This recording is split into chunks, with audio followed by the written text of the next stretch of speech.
Assalomu alaykum aziz do'stlar. Mana bugungi videomiz Vladivostokda o'rmonining ichidan bo'ladi. Buni yaqinda bir video tayyorlagandik. Shunda Telegram orqali bir kishi yozgan ekan, shu o'rmonning ichini ham bir olib ko'rsatsangiz deb. Mana harakat qilamiz olishga.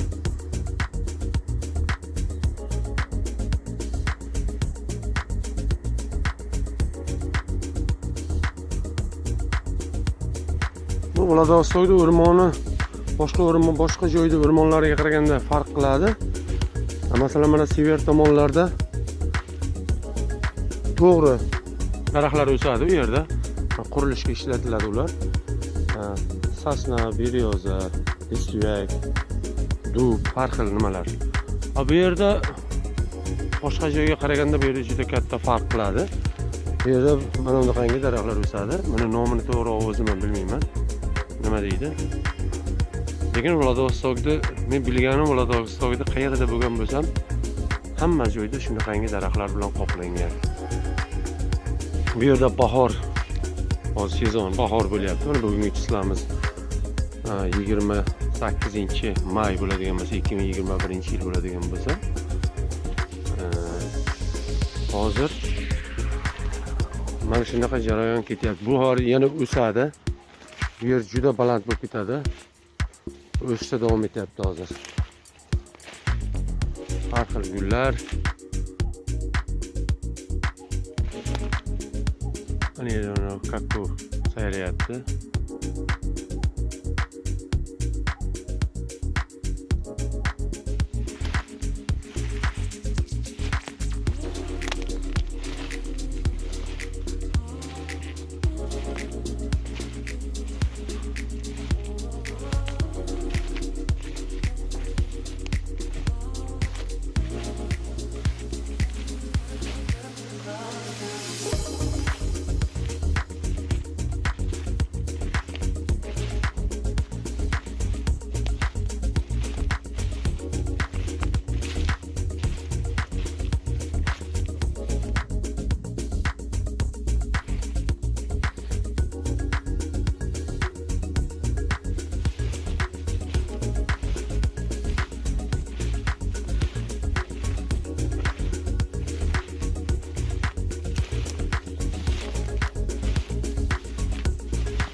O'rmonda har xil rang-barang gullar juda ko'p.